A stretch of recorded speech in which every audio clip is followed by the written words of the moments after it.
जय माँ तारा रानी। तारा रानी की कथा। माता के जगराते में महारानी तारा देवी की कथा कहने व सुनने की परंपरा प्राचीन काल से चली आई है। बिना इस कथा के जागरण को संपूर्ण नहीं माना जाता है। यद्यपि पुराणों या ऐतिहासिक पुस्तकों में कोई उल्लेख नहीं है, तथापि माता के प्रत्येक जागरण में इसको सम्मिलित करने की परंपरागत विधान है। कथा इस प्रकार है। राजा स्पर्श माँ भगवती का पुजारी था। दिन रात महामाई की पूजा करता था। माँ ने भी उसे राजपाट, धन दौलत, ऐशो आराम के सभी साधन दिए थे। कमी थी तो सिर्फ यह कि उसके घर में कोई संतान न थी। यही गम उसे दिन रात सताता। वो माँ से यही प्रार्थना करता रहता था कि माँ, मुझे एक लाल बख्श दो ताकि मैं भी संतान का सुख भोग सकूं। मेरे पीछे भी मेरा नाम लेने वाला हो, मेरा वंश भी चलता रहे। माँ ने उसकी पुकार सुन ली। एक दिन माँ ने आकर राजा को स्वप्न में दर्शन दिया और कहा, हे राजन, मैं तेरी भक्ति से बहुत प्रसन्न हूँ और तुझे वरदान देती हूँ कि तेरे घर में 2 कन्याएं जन्म लेगी। कुछ समय के बाद राजा के घर में एक कन्या ने जन्म लिया। राजा ने अपने राज्य दरबारियों को बुलाया, पंडितों व ज्योतिषों को बुलाया और बच्ची की जन्म कुंडली तैयार करने का हुक्म दिया। पंडित तथा ज्योतिषियों ने उस बच्ची की जन्म कुंडली तैयार की और कहा, हे राजन, यह कन्या तो साक्षात देवी है। यह कन्या जहाँ भी कदम रखेगी वहाँ खुशियाँ ही खुशियाँ होगी। यह कन्या भी भगवती की पुजारिन होगी। उस कन्या का नाम तारा रखा गया। थोड़े समय बाद राजा के घर वरदान के अनुसार एक और कन्या ने जन्म लिया। मंगलवार का दिन था। पंडितों और ज्योतिषियों ने जब जन्म कुंडली तैयार की तो उदास हो गए। राजा ने उदासी का कारण पूछा तो वे कहने लगे, महाराज, यह कन्या आपके लिए शुभ नहीं है। राजा ने उदास होकर ज्योतिषियों से पूछा कि मैंने ऐसे कौन से बुरे कर्म किए हैं जो कि इस कन्या ने मेरे घर में जन्म लिया है। उस समय ज्योतिषियों ने अपनी ज्योतिष लगाकर बताया। कहने लगे कि ये दोनों कन्याएं जिन्होंने आपके घर में जन्म लिया है, पिछले जन्म में राजा इंद्र की अप्सराएं थी। इन्होंने सोचा कि हम भी मृत्युलोक में भ्रमण करें तथा देखें कि मृत्युलोक पर लोग किस तरह रहते हैं। दोनों ने मृत्युलोक पर आज एकादशी का व्रत रखा।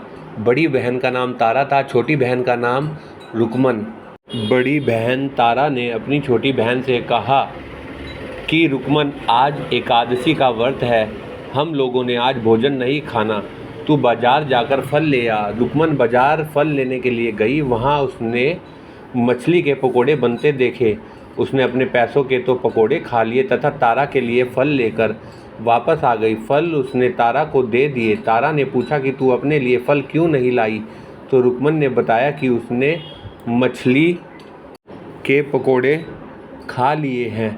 उसी वक्त तारा ने शाप दिया, जा नीच, तूने एकादशी के दिन मांस खाया है, नीचों का कर्म किया है। जा, मैं तुझे शाप देती हूँ, तू नीचों की जून पाए, छिपकली बनकर सारी उम्र मांस ही कीड़े मकोड़े खाती रहे। उसी शहर में एक ऋषि गुरु गोरख अपने शिष्यों के साथ रहते थे। उनके शिष्यों में से एक चेला तेज स्वभाव का तथा घमंडी था। एक दिन वो घमंडी शिष्य पानी का कमंडल भरकर खुले स्थान में एकांत में जाकर तपस्या पर बैठ गया। वो अपनी तपस्या में लीन था। उसी समय उधर से एक प्यासी कपिला गाय आ गई। उस ऋषि के पास पड़े कमंडल में पानी पीने के लिए उसने मुंह डाला और सारा पानी पी गई। जब कपिला गाय ने मुंह बाहर निकाला तो खाली कमंडल की आवाज़ सुनकर उस ऋषि की समाधि टूटी। उसने देखा कि गाय ने सारा पानी पी लिया था। ऋषि ने गुस्से में उस कपिला गाय को बहुत बुरी तरह चिमटे से मारा। वह गाय लहूलुहान हो गई। यह खबर गुरु गोरख को मिली। उन्होंने जब कपिला गाय की हालत देखी तो उस ऋषि को बहुत बुरा भला कहा और उसी वक्त आश्रम से निकाल दिया। गुरु गोरख ने गाय माता पर किए गए पाप से छुटकारा पाने के लिए कुछ समय बाद एक यज्ञ रचाया। इस यज्ञ का पता उस शिष्य को भी पता चल गया जिसने कपिला गाय को मारा था। उसने सोचा कि वह अपने अपमान का बदला जरूर लेगा। यज्ञ शुरू हो गया। उस चेले ने एक पक्षी का रूप धारण किया और चोंच में सर्प लेकर भंडारे में फेंक दिया, जिसका किसी को पता न चला। एक छिपकली जो पिछले जन्म में तारा देवी की छोटी बहन थी तथा बहन के शाप को स्वीकार कर छिपकली बनी थी, सर्प को भंडारे में गिरना देख रही थी। उसे त्याग व परोपकार की शिक्षा अब तक याद थी। वह भंडारा होने तक घर की दीवार पर चिपकी समय की प्रतीक्षा करती रही। कई लोगों के प्राण बचाने हेतु उसने अपने प्राण न्यौछावर कर लेने का मन ही मन निश्चय किया। अब खीर भंडारे में दी जाने वाली थी। बांटने वालों की आंखों में के सामने वह छिपकली दीवार से कूदकर कढ़ाई में जा गिरी। नादान लोग छिपकली को बुरा भला कहते हुए खीर की कढ़ाई को खाली करने लगे। उन्होंने उसमें मरे हुए सांप को देखा, तब सबका मालूम हुआ कि छिपकली ने अपने प्राण देकर उन सबके प्राणों की रक्षा की है। उपस्थिति सभी सज्जनों और देवताओं ने उस छिपकली के लिए प्रार्थना की कि उसे सब योनियों में उत्तम मनुष्य जन्म प्राप्त हो तथा अंत में वह मोक्ष को प्राप्त करे। तीसरे जन्म में वह छिपकली राजा स्पर्श के घर कन्या जन्मी। दूसरी बहन तारा देवी ने फिर मनुष्य जन्म लेकर तारामती नाम से अयोध्या के प्रतापी राजा हरिश्चंद्र के साथ विवाह किया। राजा स्पर्श ने ज्योतिषियों से कन्या की कुंडली बनवाई। ज्योतिषियों ने राजा को बताया कि कन्या आपके लिए हानिकारक सिद्ध होगी, शकुन ठीक नहीं है, अतः आप इसे मरवा दीजिए। राजा बोले, लड़की को मारने का पाप बहुत बड़ा है, मैं उस पाप का भार नहीं बन सकता। जब ज्योतिषियों ने विचार करके राय दी, हे राजन, आप एक लड़की के संदूक में ऊपर से सोना चांदी आदि जड़वा दें, फिर उस संदूक के भीतर लड़की को बंद करके नदी में प्रवाहित कर दीजिए। सोने चांदी से जड़ा हुआ संदूक अवश्य ही कोई लालच से निकाल लेगा और आपकी हत्या कन्या को भी पाल लेगा। आपको किसी प्रकार का पाप न लगेगा। ऐसा ही किया गया और नदी में बहता हुआ संदूक काशी के समीप एक भंगी को दिखाई दिया। वह संदूक को नदी से बाहर निकाल लाया। उसने जब संदूक खोला तो सोने चांदी के अतिरिक्त अत्यंत रूपमान कन्या दिखाई दी। उस भंगी के कोई संतान नहीं थी। उसने अपनी पत्नी को वह कन्या लाकर दी तो पत्नी की प्रसन्नता का ठिकाना न रहा। उसने अपनी संतान के समान ही बच्ची को छाती से लगा लिया। भगवती की कृपा से उसके स्तनों में दूध उतर आया। पति पत्नी दोनों ने प्रेम से कन्या का नाम रुक्को रख दिया। रुक्को बड़ी हुई, उसका विवाह हुआ। रुक्को की सास महाराजा हरिश्चंद्र के घर सफाई आदि का काम करने जाया करती थी। एक दिन वह बीमार पड़ गई। रुक्को महाराज हरिश्चंद्र के घर काम करने के लिए पहुंच गई। महाराज की पत्नी तारामती ने जब रुक्को को देखा तो वह अपने पूर्व जन्म के पुण्य से उसे पहचान गई। तारामती ने रुक्को से कहा, हे बहन, तुम मेरे यहाँ निकट आकर बैठो। महारानी की बात सुनकर रुक्को बोली, रानी जी, मैं नीच जाति की भंगिन हूँ, भला मैं आपके पास कैसे बैठ सकती हूँ। तब तारामती ने कहा, बहन, पूर्व जन्म में तुम मेरी सगी बहन थी। एकादशी का व्रत खंडित करने के कारण तुम्हें छिपकली की योनि में जाना पड़ा। जो होना था सो हो चुका। अब तुम अपने इस जन्म को सुधारने का उपाय करो तथा भगवती वैष्णो माता की सेवा करके अपना जन्म सफल बनाओ।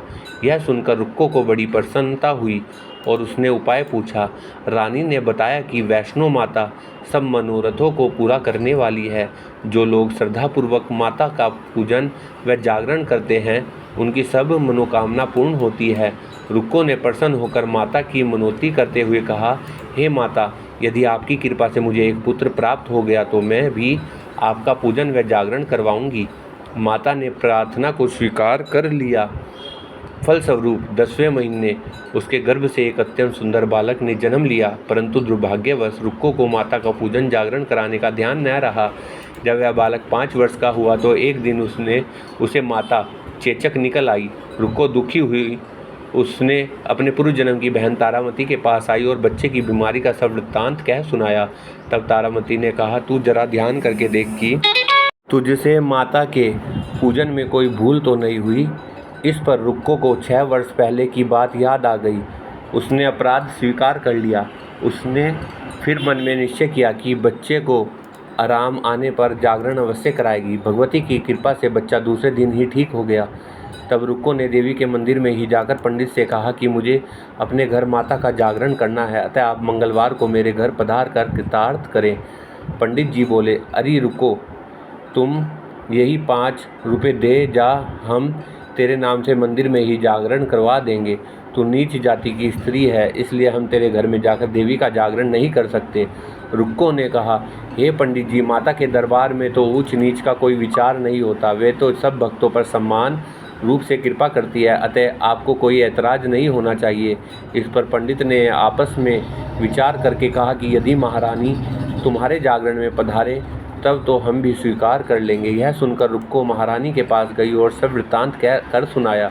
तारामती ने जागरण में सम्मिलित होना सहर्ष स्वीकार कर लिया। जिस समय रुक्को पंडितों से यह कहने के लिए गई महारानी जी जागरण में आवेंगी, उस समय सेन नाई वहाँ था। उसने सब सुन लिया और महाराजा हरिश्चंद्र को जाकर सूचना दी। राजा को सेन नाई की बात पर विश्वास नहीं हुआ। महारानी भंगियों के घर जागरण में नहीं जा सकती, फिर भी परीक्षा लेने के लिए उसने रात को अपनी उंगली में थोड़ा सा चीरा लगा लिया जिससे नींद न आए। रानी तारामती ने जब देखा कि जागरण का समय हो रहा है परंतु महाराज को नींद नहीं आ रही है, तो उसने माता वैष्णो देवी से मन ही मन प्रार्थना की कि हे माता, आप किसी उपाय से राजा को सुला दे ताकि मैं जागरण में सम्मिलित हो सकूं।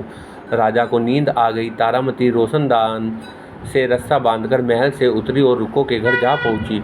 उस समय जल्दी के कारण रानी के हाथ से रेशमी रुमाल तथा पाँव का एक कंगन रास्ते में ही गिर पड़ा। उधर थोड़ी देर बाद राजा हरिश्चंद्र की नींद खुल गई। वह भी रानी का पता लगाने निकल पड़ा। उसने मार्ग में कंगन व रुमाल देखा। राजा ने दोनों चीज़ें रास्ते से उठाकर अपने पास रख ली और जहाँ जागरण हो रहा था वहाँ जा पहुँचा। वह एक कोने में चुपचाप बैठकर दृश्य देखने लगा। जब जागरण समाप्त हुआ तो सबने माता की अरदास की। उसके बाद प्रसाद बांटा गया। रानी तारामती जब प्रसाद मिला तो उसने झोली में रख लिया। यह देख लोगों ने पूछा, आपने प्रसाद क्यों नहीं खाया?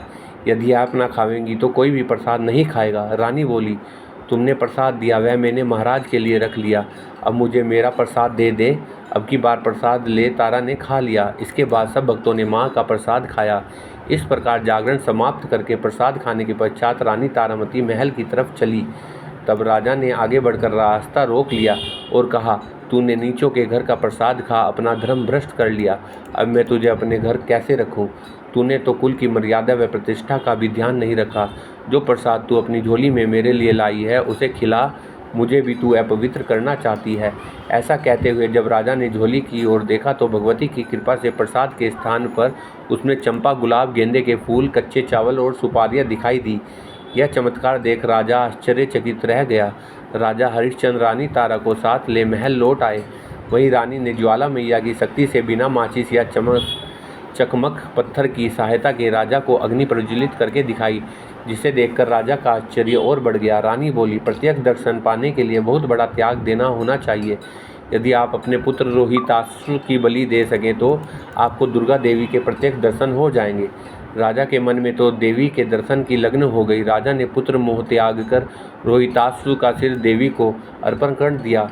ऐसी सच्ची श्रद्धा एवं विश्वास देख दुर्गा माता सिंह पर सवार हो उसी समय प्रकट हो गई और राजा हरिश्चंद्र दर्शन करके कृतार्थ हो गए। मरा हुआ पुत्र भी जीवित हो गया। चमत्कार देख राजा हरिश्चंद्र गदगद हो गए।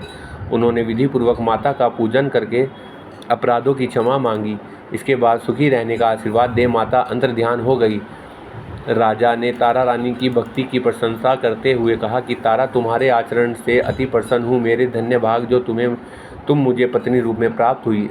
आयु प्रत्न सुख भोगने के पश्चात राजा हरिश्चंद्र रानी तारा एवं रुक्मन भगिनी तीनों ही मनुष्य योनि से छूटकर देवलोक को प्राप्त हुए। माता के जागरण में तारा रानी की कथा को जो मनुष्य भक्तिपूर्वक पढ़ता है या सुनता है उसकी सभी मनोकामनाएं पूर्ण होती है, सुख समृद्धि बढ़ती है, शत्रुओं का नाश होता है। इस कथा के बिना माता का जागरण पूरा नहीं माना जाता।